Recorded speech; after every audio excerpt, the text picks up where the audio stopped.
the next slide, which deals with the general and specific objectives of the AfCFTA that we have covered. Now, we move on to the protocol on the trade in goods. And this is a particularly important protocol, and it comprises 32 articles that cover a number of subjects. And this has direct implications for trade in goods. Now, the details of these articles are elaborated upon in the 9 annexes that form an integral part of the protocol. And you can look at Appendix 1 for a summary of the AfCFTA protocol on trade in goods and corresponding annexes.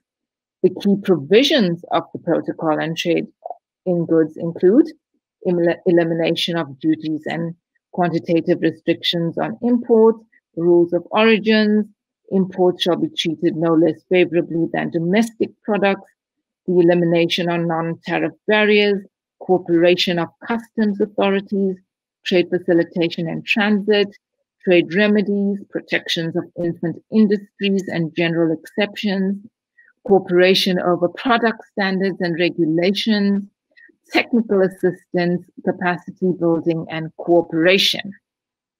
Now, the specific objective in accordance with Article 2.2 of the Protocol on Trade in Goods is to boost intra-African trade.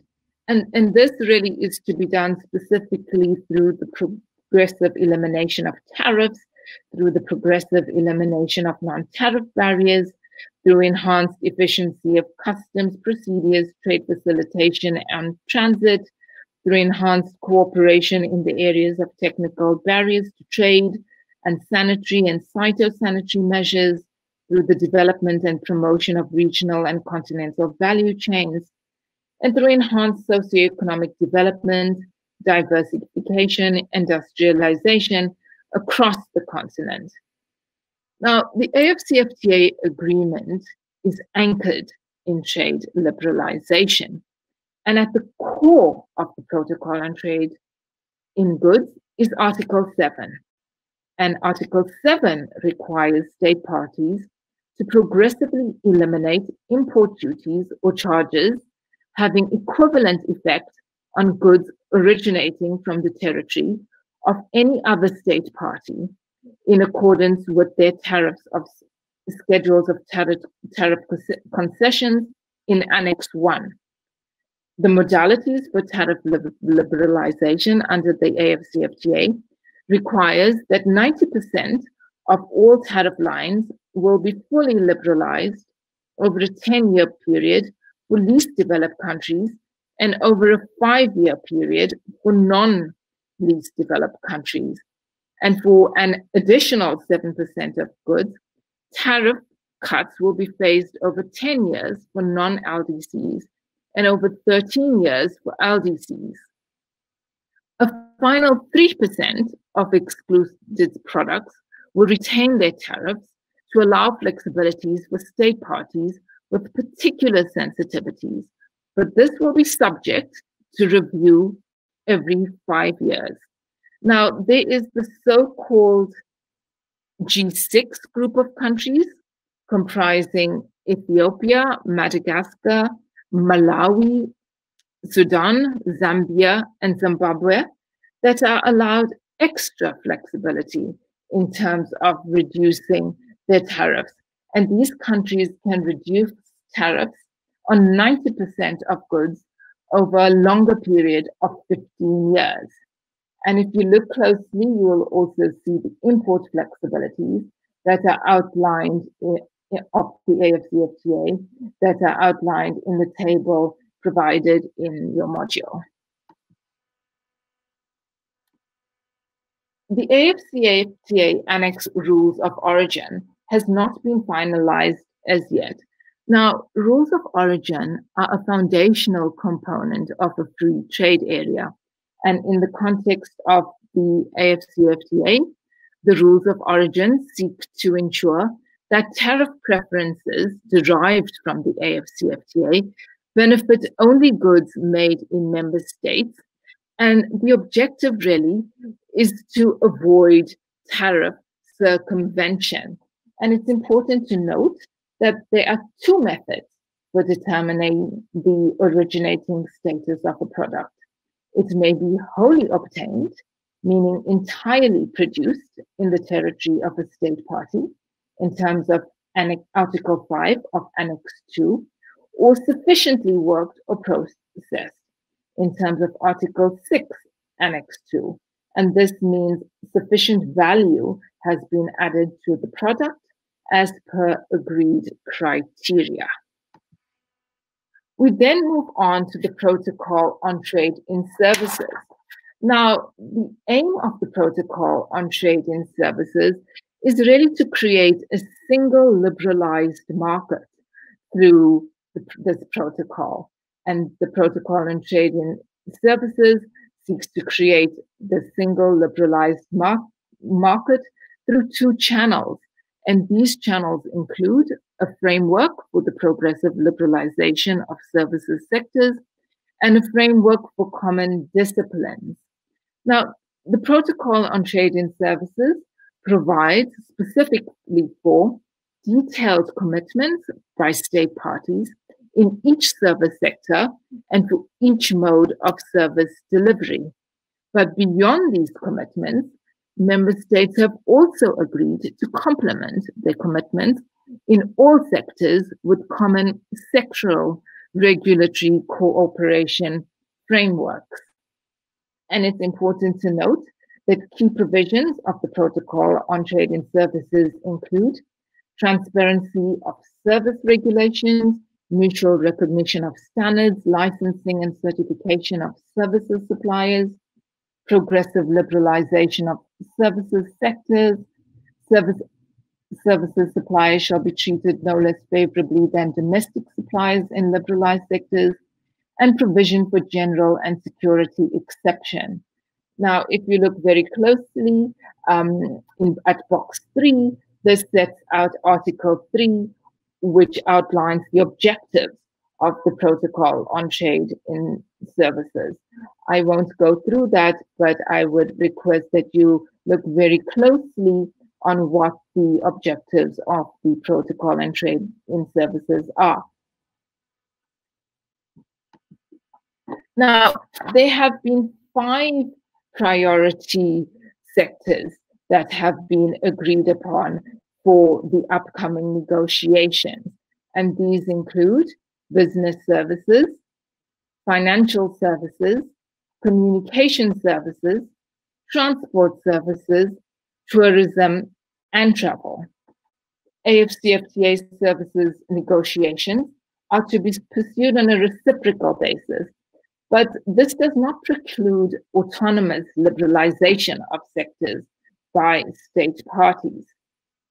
Liberalizing services markets involves providing foreign services and service suppliers with conditions of competition that are no less favorable than those accorded to like services and service suppliers within a country. And this can include, for example, state parties agreeing not to impose on each other limitations on the participation of foreign capital in terms of maximum percentage limits on foreign shareholding. It could also include limitation on the total number of foreign employees or limitations on the total value of service transaction or assets. In addition, the development of mutual recognition agreements that will also be negotiated will provide added certainty and predictability to the temporary movement of service suppliers under the protocol. Now, both the mutual recognition agreements and the regulatory cooperation frameworks attempt to complement services market liberalization, particularly by improving regulatory convergence and harmonization.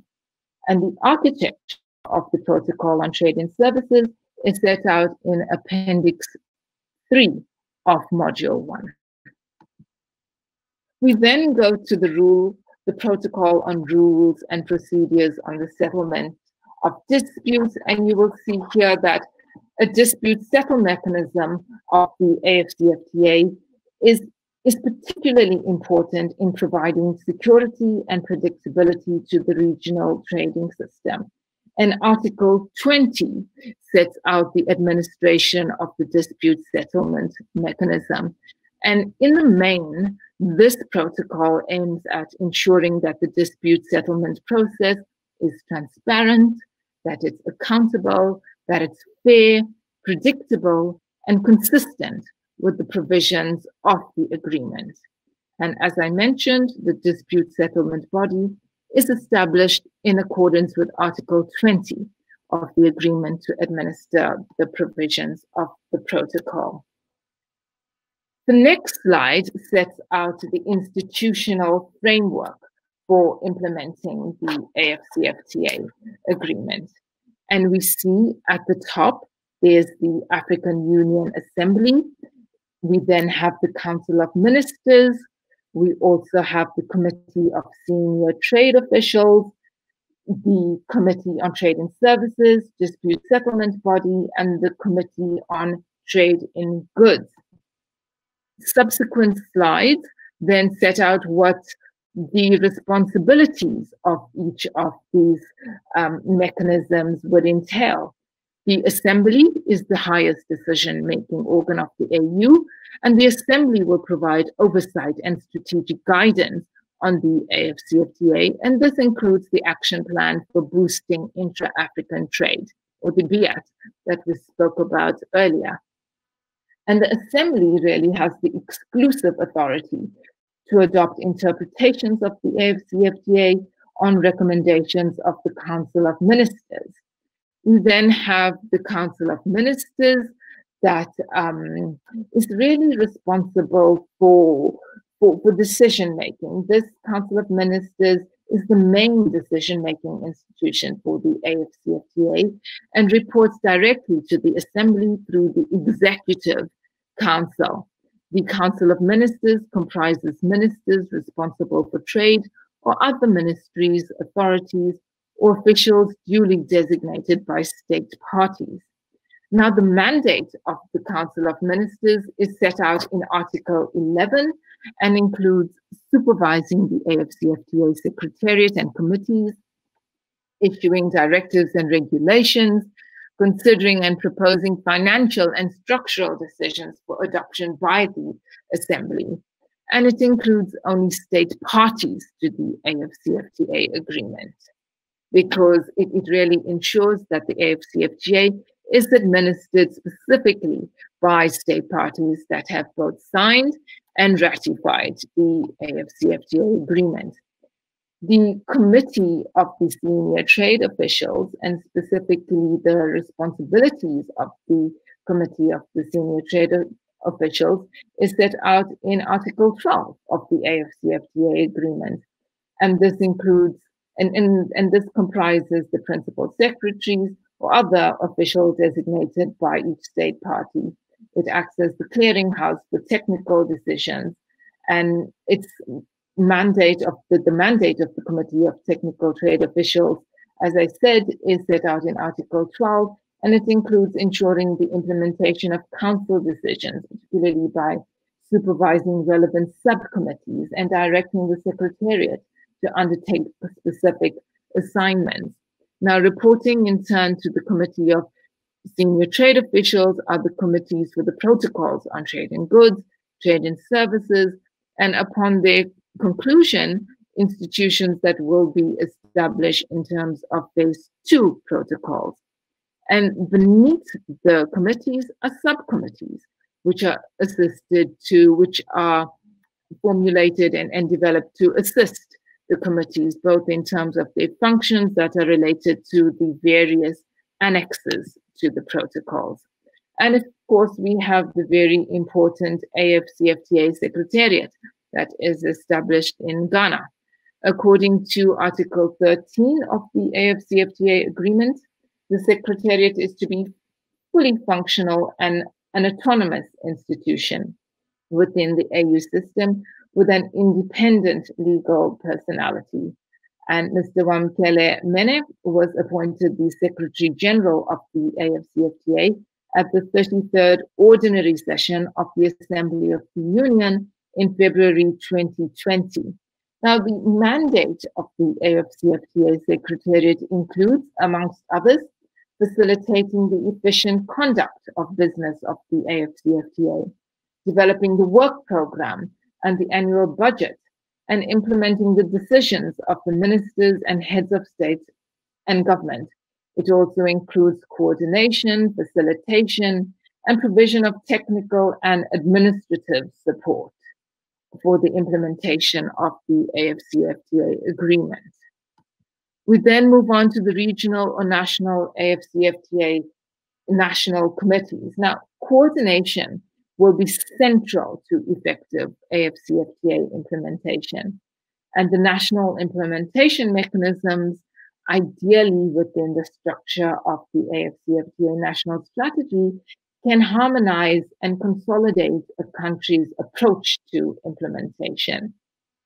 And here we see the AfCFTA explicitly requiring implementation through regional or national committees, and that includes national committees on trade facilitation and on tariff barriers that must be set up. We also, the regional and national AfCFTA committees also talks about AfCFTA trade in goods, Annex 5 on NTBs, that sets out the function of the NTB subcommittee and the National Monitoring Committee in Article 8 and the NTB Coordination Unit in Article 7. There's also provision made for national focal points in Article 9 to support coordination for the elimination of non-tariff barriers. Now, national AfCFTA committees should ideally be led by a country's trade ministry, but there are also other key stakeholders here, and that includes representatives from other line function government departments, as well as representation from the private sector, from civil society, including youth and women's organizations, and as well as trade unions. Now, negotiations for operationalizing the AfCFTA agreement. Negotiations for trade in services under the AfCFTA will culminate in the submission of schedules of commitments by state parties. And as we read and as we noted in the slide on the protocol on trade in services, the first round of negotiations that was adopted will start with 5 priority sectors, and this is business, communication, financial, transport, and tourism. Now the initial offers were to be completed by January 31st, 2020, with a view to finalizing the work by May 2020. But this date had to be postponed because of COVID-19. State parties are also required to negotiate mutual recognition agreements and sector-specific obligations through developments of regulatory cooperation frameworks. And these are to be incorporated as annexes to the protocol on trade in services. Now, at the national level, there are a list of actions to be undertaken. I'm not going to go through each one of them. You have the benefit of the modules. You also look closely at the slides and also consider where your country will be in terms of the national commitments to operationalize the AfCFTA. Suffice to say, at the national level, the finalization of schedules of tariff concessions on trade in goods and schedules of specific commitments on trade in services that we've spoken about by each AfCFTA party will need to be concluded. Work is currently underway, as we said, to finalize market access offers and to train officials in the use of the online negotiations tool. And you'll recall that these were one of the mechanisms and instruments that was launched at the Miami Summit to support the operationalization of the AfCFTA. So I have listed approximately 5 lists of actions, but I would like you to look closely and to examine what each one of them will include in detail at the national level. we go on to the regional level, and you see in terms of the list of action in the main at the regional level, we're really looking at developing a framework for collaboration that involves the African Union Commission, the AfCFTA Secretariat, and the RECs. And this framework will largely focus on trade facilitation and promoting transparency to enhance collaboration. At the continental level, we're looking at finalizing and activating the 5 key operational instruments that we spoke about and that were unveiled at the extraordinary summit in Miami, including the rules of origin, online negotiations portal, the online NTB, reporting, monitoring, and elimination mechanism, the Pan-African Payments and Settlements Payment, and the African Trade Observatory, and also to look at establishing other key institutions that are foreseen under the AfCFTA agreement, which includes the AfCFTA Council of Ministers, various committees on trade in goods and trade in services, and the respective subcommittees, as well as the dispute settlement body, which will initially operate within the AfCFTA Secretariat. We are now going to be moving on to the next part of Module 2, and this focuses specifically on unlocking gender equality as an instrument for sustainable development and the power of intra-African trade. Now, in this part of Module 1, we are going to be looking very closely and examining the links between trade, gender equality, and women's economic empowerment. Now, we can see that trade can be a very powerful driver and tool for greater gender equality and women's economic empowerment. By expanding opportunities for productive employment and decent work, trade can realize women's human rights and contribute to sustainable and equitable economic development. Now, evidence shows us that trade can also help women to move into the formal economy, which offers them better working conditions and more frequent access to health or retirement benefits and better occupational safety and health standards. At the global level, there's also been a recognition, particularly in terms of the Joint Declaration on Trade and Women's Economic Empowerment that was agreed upon at the WTO Ministerial Conference in 2017 in Buenos Aires. And this declaration really highlighted the role of trade in promoting women's economic empowerment. Specifically, the declaration noted that improving women's access to opportunities and removing barriers to their participation in national and international economies contributes to sustainable economic development. But in many cases, this phenomenal potential that trade offers has not been fulfilled. And we've seen that trade and the agreements establishing its rules are not gender neutral. And instead of helping to empower women and to benefit and to gain, trade has actually exacerbated gender inequalities, which have negatively affected and impacted on women's livelihoods and well-being. There's no conclusive evidence as to the effects of trade liberalization on women, as we will go on to see during the duration of this course. Liberalization can be instrumental in creating new job opportunities for women, but in some cases, it can also exacerbate existing gender biases and inequalities. Now, these effects of trade liberalization, as the United Nations Conference on Trade and Development, UNCTAD, points out, particularly on women, appear to be context-specific and difficult to generalize. Now, intra-African trade under the African Continental Free Trade Area is widely anticipated to address urgent socioeconomic challenges and to contribute to broad-based prosperity on the continent.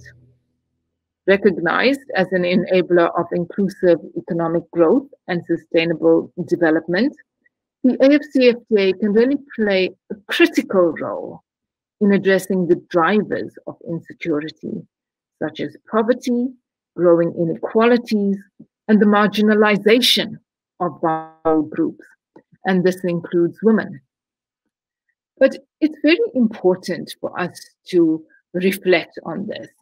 It's important for us to reflect firstly on the role that African women play in trade through the continent.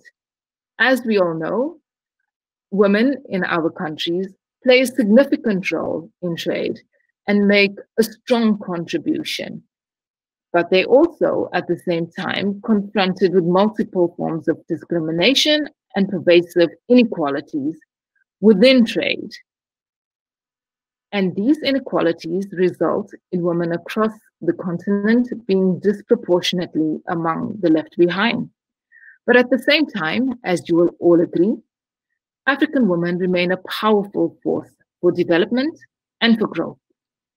And their strength and their leadership remain critical to the ultimate success of the AfCFTA. So intra-African trade under the AfCFTA is so important. It's particularly important in that it's inclusive and that it does not exacerbate existing gender gaps, but it's also important in terms of making sure that it fulfills national, regional, and global commitments to gender equality and to women's human rights. Now, again, when we look at the gender and trade relationship, we see how trade theory, at least, demonstrates the critical role that trade can play in poverty alleviation. But we also see the importance of complementary policies, particularly environmental policies and investments in education, infrastructure, and health that needs to accompany trade policy. But as the effective linkages between intra-African trade and as an enabler for delivery on a number of key development goals become clearer, the need to reinforce these links and to draw synergies for meaningful implementation becomes particularly important. Now, as we know, the AfCFTA is anchored in trade liberalization. Therefore, in order to be able to understand how intra-African trade can unlock gender equality as an instrument for sustainable development, it's particularly important for you to understand the complex bidirectional trade and gender relationship. Because, as we've seen, trade theory demonstrates that trade can play this huge and significant role in poverty alleviation. We also see the importance of equitable trade in terms of creating decent employment opportunities, in terms of creating food security, the promotion of technology transfer, and economic and social infrastructure development. And we've spoken about women who are informally employed, but who, through trade, can move into the formal sector, which provides a greater protection from extortion, from bribery, and from harassment.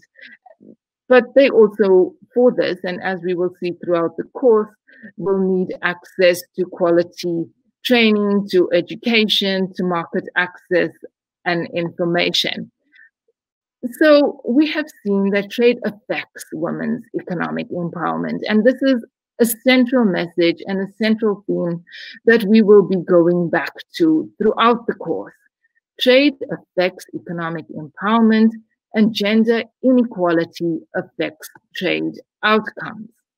Now, when we look at the trade and gender relationship, we see that trade affects individuals through its effects on prices, through employment, production, and expenditure for social protection.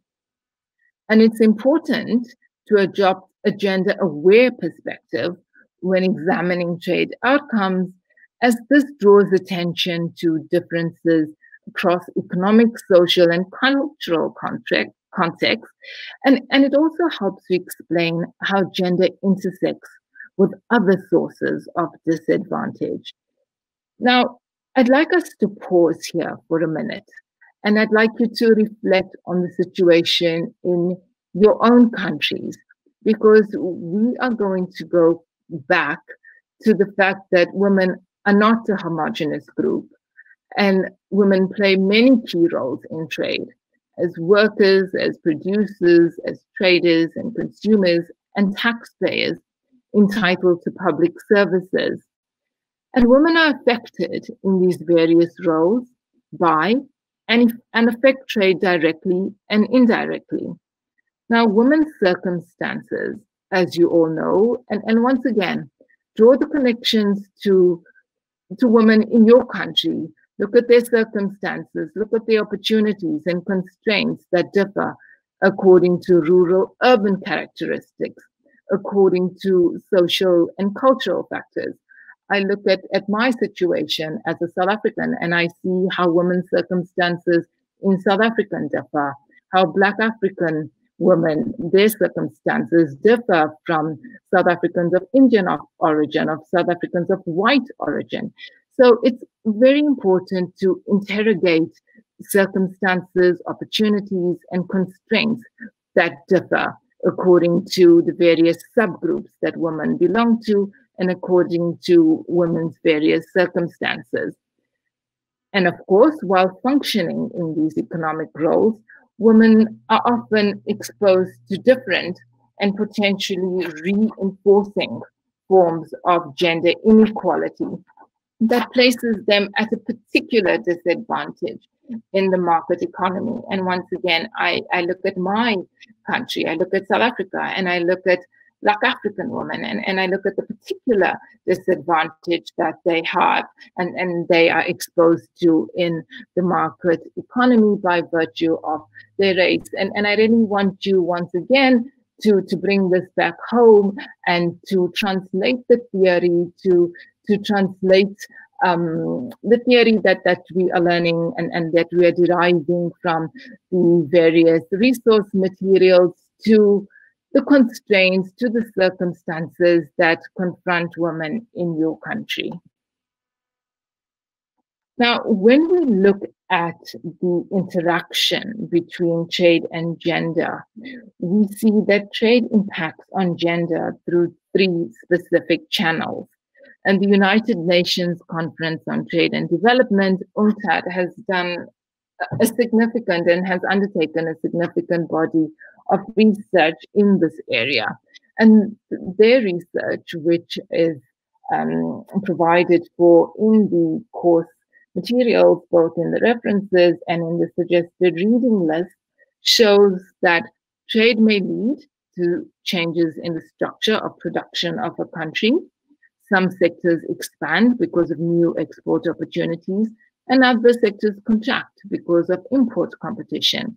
And these changes are likely to affect employment opportunities, remuneration, the quality of security of jobs, small-scale producers, and low-skilled workers. We also see, for the second channel, that trade-induced changes in the relative prices of goods and services bring about changes in real incomes that affects groups differently, depending on their consumption patterns and livelihood strategies. Now, this has implications both for resource and time allocations within different types of households. Gendered effects may result, for instance, because of prevailing norms assigning women primary responsibility for the purchase and preparation of food for their children and for families. And for the third channel, we see that trade openness is likely to reduce tariff revenues, which may have gender-specific effects on the size and composition of government expenditure, for example, via the availability of government resources for spending on social programs and infrastructures. So even if a government manages to replace tariffs with an alternative tax, these may have a gender-differentiated impact. So we constantly go back to the fact that trade liberalization will affect women differently depending on their roles in the economy, their skills, the sector they work, and the geographical location. And once again, to consider this in the context of your country, what was the experience with trade liberalization through your regional economic community? And how has trade liberalization affected women in accordance with the different roles that they play in the economy? Now, we look at the impact of trade liberalization through a gender lens, and we see that Ms. Zarelli, in her article on the case for gender mainstreaming in trade policy, shows that there's a differential impact where women are clustered in specific productive sectors, and they face more impediments than men as they shift from one sector to another. And given the limited skills and mobility in contracting sectors, women often lose their jobs and have limited opportunities for employment in expanding sectors. We also see, secondly, that women are in general poorer than men. So they spend a larger part of their income on basic consumption goods, where women can benefit from a trade liberalization-induced reduction in the price of goods that form a large share of their consumption basket. The impact is conversely negative when the price of women's produce declines because of cheaper imports. Thirdly, we see that women are disproportionately affected by cutbacks in social expenditure. Now, when they rely extensively on public services, and while increasing their unpaid care and household burdens. So we really see that this cutbacks in social expenditure tend to disproportionately affect women who tend to rely extensively on public services while increasing women's unpaid and household burdens. So you will see that when examining trade liberalization through a gender lens, and specifically its impact on women as workers, as producers, as consumers, and as taxpayers, there is a particularly differential impact. And this impact happens because of those three reasons that Zarelli points to. First, women are clustered in specific productive sectors, and they face more impediments than men as they shift from one sector to another. Women are in general poorer than men. And thirdly, women are disproportionately affected by cutbacks in social expenditure. Now, when we go through trade liberalization, we see that although there have been benefits for trade liberalization for women, and this has increased in job creation and increased market access. And there are readings and literature that provide evidence for this statement. But we also see in the same vein that trade liberalization can negatively affect women's livelihoods. Now, a joint 2020 joint report by the World Bank and World Trade Organization points out that the negative impacts of trade on certain groups of women demonstrates the ways that what could be ostensibly gender-neutral trade policy, such as lowering of tariffs, can affect men and women differently.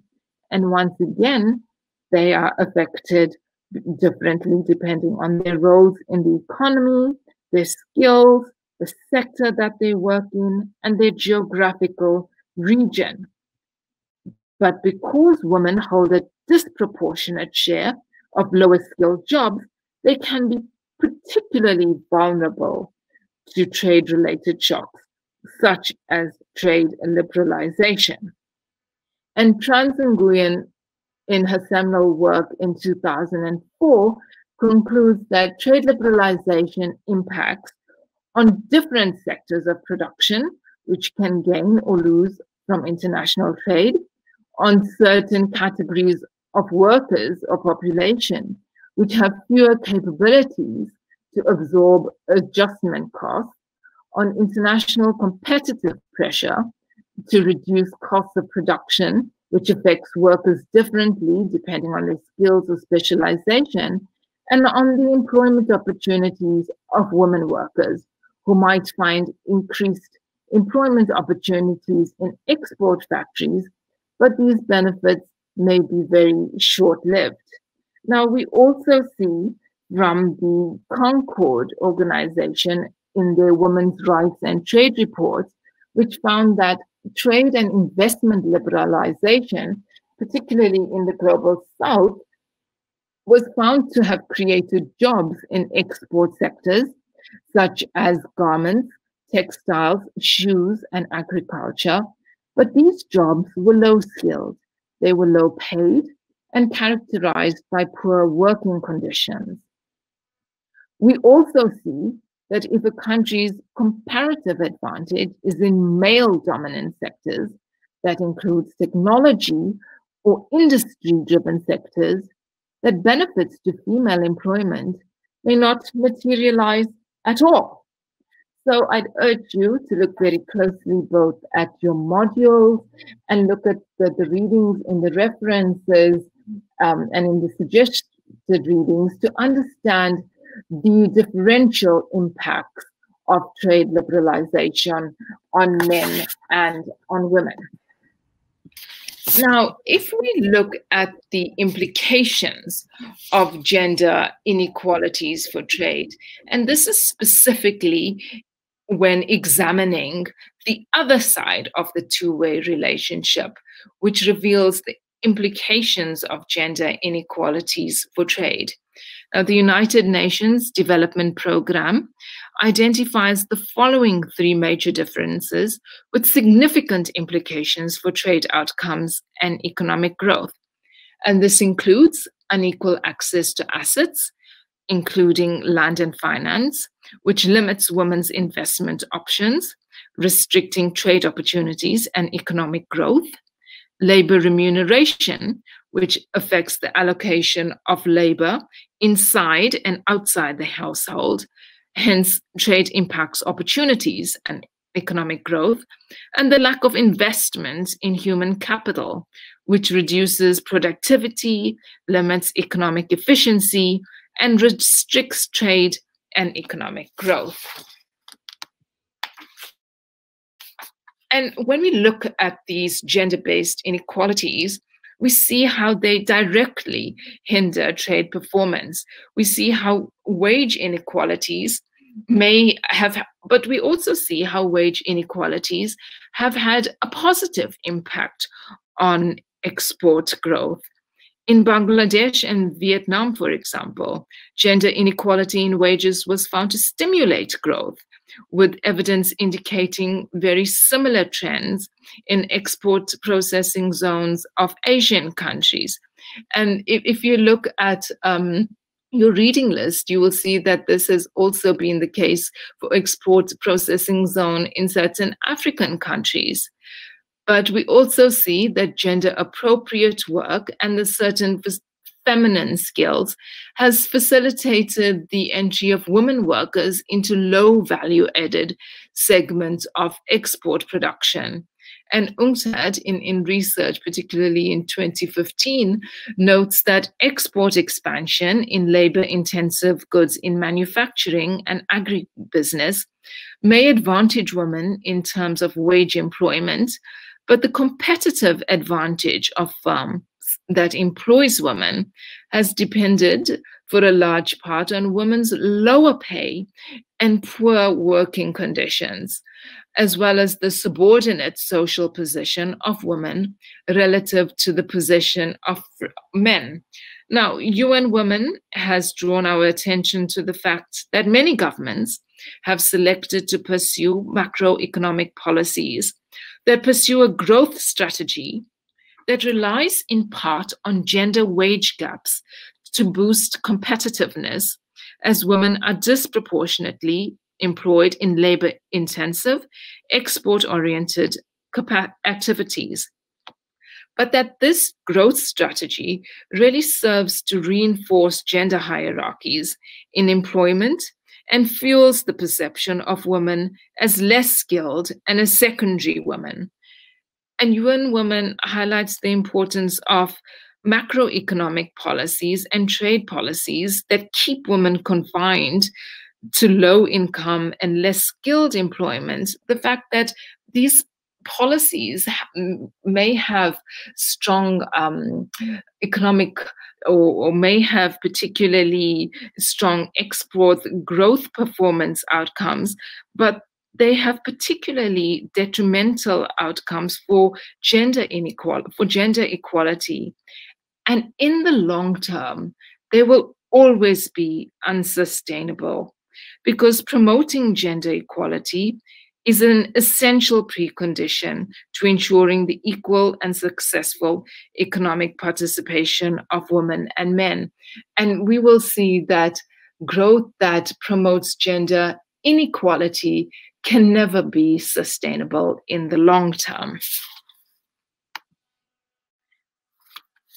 And why is gender equality so important? Why is it a fundamental human right and instrument of sustainable development? Well, you will see from your course materials that women are known to invest most of their incomes back into their families, notably in education and health and in their communities. Therefore, identifying interventions that increase the economic power of women through employment can increase living standards for all. And these higher living standards contributes to the sustainable goals, 1, on no poverty, on improved nutrition, SDG 2, on health and well-being, SDG 3, and education, SDG 4. Particularly for education outcomes for women and those who depend on it. So we really see that gender equality lies at the heart of human rights and human development. And it's particularly important.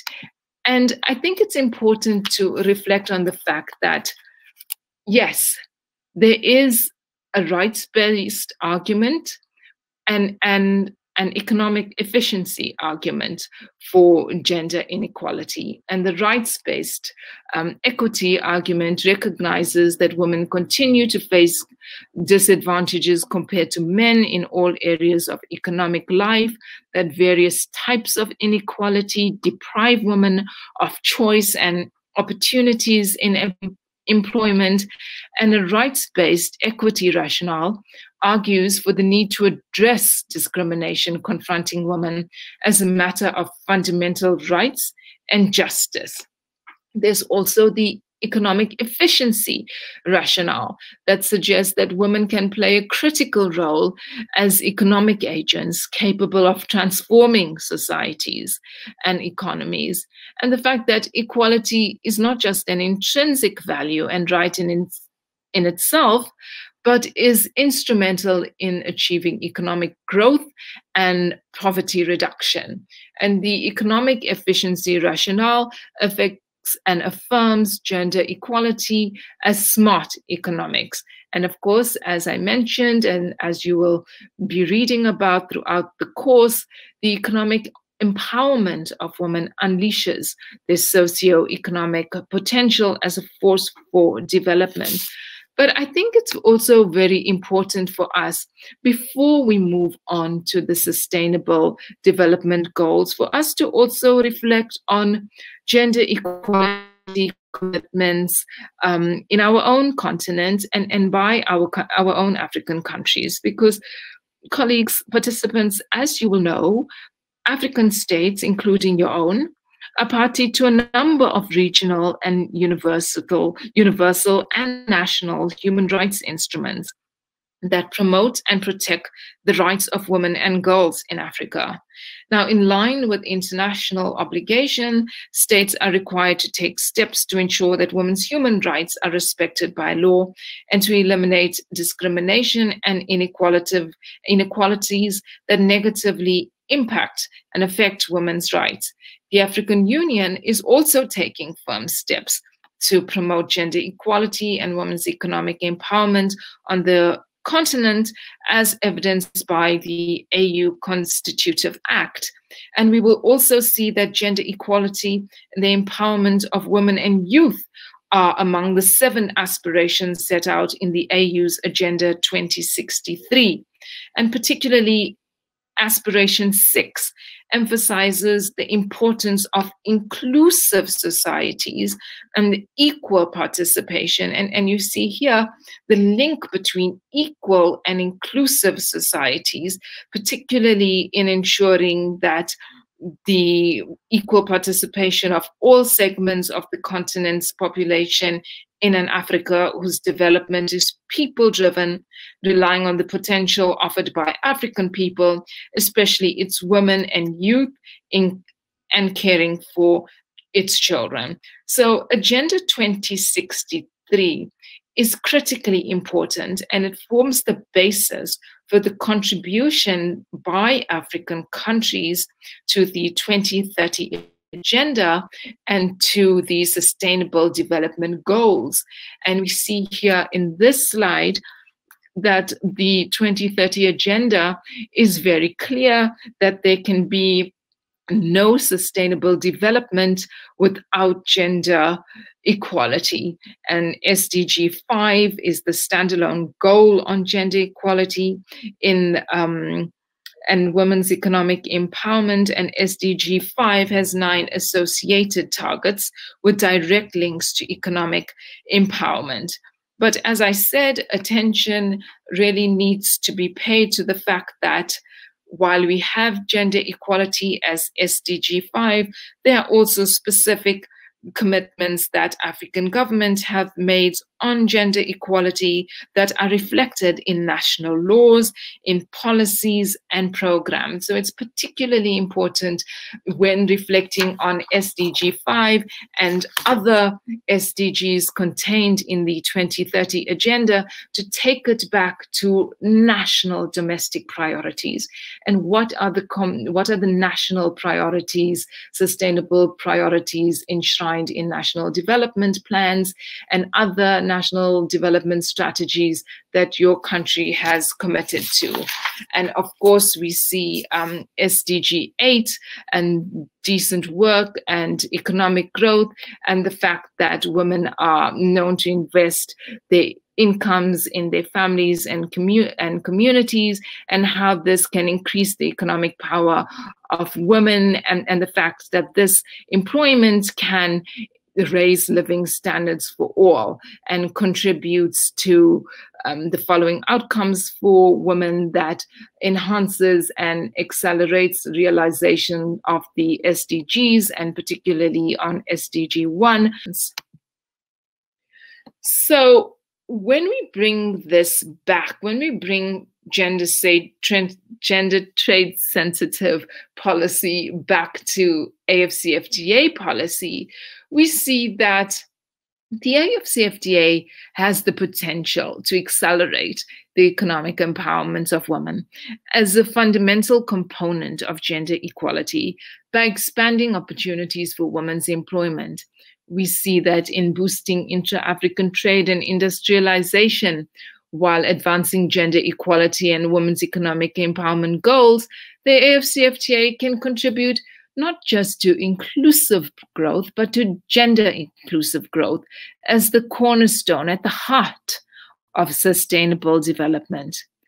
But notwithstanding this tremendous potential that the AfCFTA promises, gaps will continue to persist in the absence of AfCFTA and related trade policy design that is inclusive and that pays specific attention to women, and particularly to ensuring that certain vulnerable segments of women are not left behind.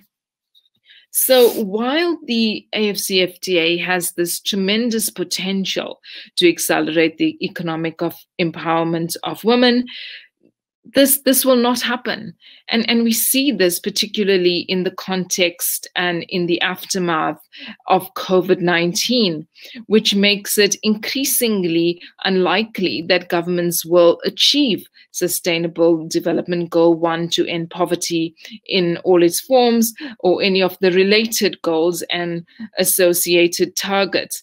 Now, these realities, the realities of COVID-19, both during and during the aftermath, really shows us and provides a very compelling rationale for advancing women's full and equal participation in AfCFTA implementation, both as part of the solution to what we're seeing now, to current economic recovery efforts, but also in post-COVID-19 recovery.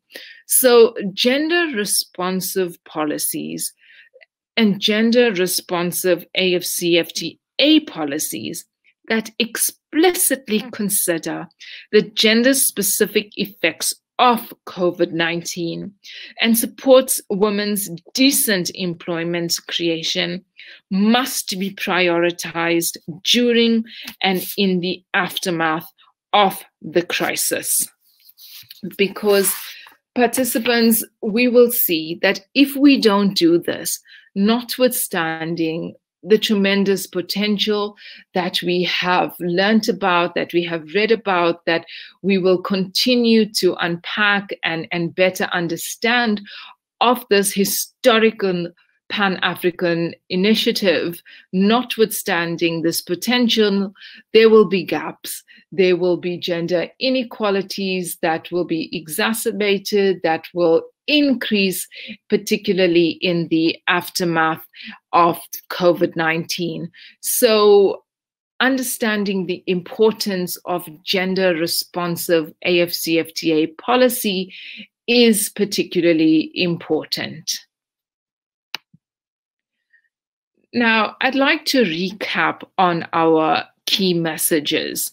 We have seen throughout the course, and particularly if you go through your course module and then later through the suggested readings and the readings in the references, you will see that the literature points to a complex and a multifaceted relationship between trade and gender, which highlights the multiple channels of interaction between both.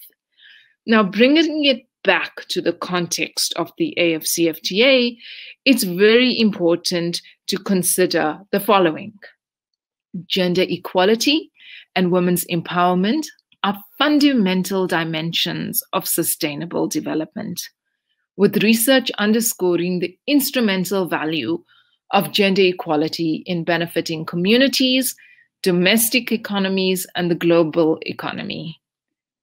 Taking into account prevailing gender equalities in access to assets, in resources, in capabilities and opportunities, AfCFTA market liberalization is likely to have different impacts on women and men, and within groups of women and men across the continent. Ensuring equality of opportunities for men and women under the AfCFTA therefore requires the design and implementation of gender-responsive policies and complementary measures that supports women's economic empowerment in COVID-19 recovery efforts. And the formulation of all gender-responsive policies and complementary measures must be consistent with national commitments. It's very important to place emphasis on national commitments, because gender equality is not a specific policy prerogative of regional and global agendas. It is very much a national development priority. So I would strongly encourage you when reflecting on the coursework, when reflecting on the course materials, to really interrogate your country's national commitments to gender equality, enshrined perhaps in your constitution, in relevant legislation, in talk to your gender ministry, because there are a number of national commitments to gender equality that governments have made. And it's important, before understanding what regional commitments are at the REX level, before understanding regional commitments in terms, and continental commitments in terms of the Maputo Protocol, in terms of the African Charter on Human and People's Rights, in terms of the Sustainable Development Goals, international and human rights commitments to gender equalities, it's important to understand your country's national commitments, what your national commitments to gender equality are. Because the formulation of gender responsive policies and complementary measures in the context of the AfCFTA must be consistent with national commitments to human rights and gender equality, including Agenda 2063 at the regional level and Agenda 2030 and the SDGs at the global level. I'd like to thank you for your kind attention. We have now concluded Module 1. You may now proceed to undertake the slides and the exercise quizzes that have been provided upon the completion of Module 1. I strongly encourage you to read the literature that's contained in the suggested reading list, as well as in the references to increase your knowledge on any particular aspect or any specific topic that we've covered during the course of the material. This concludes Module 1, and I look very forward to joining you for Module 2. Thank you very much.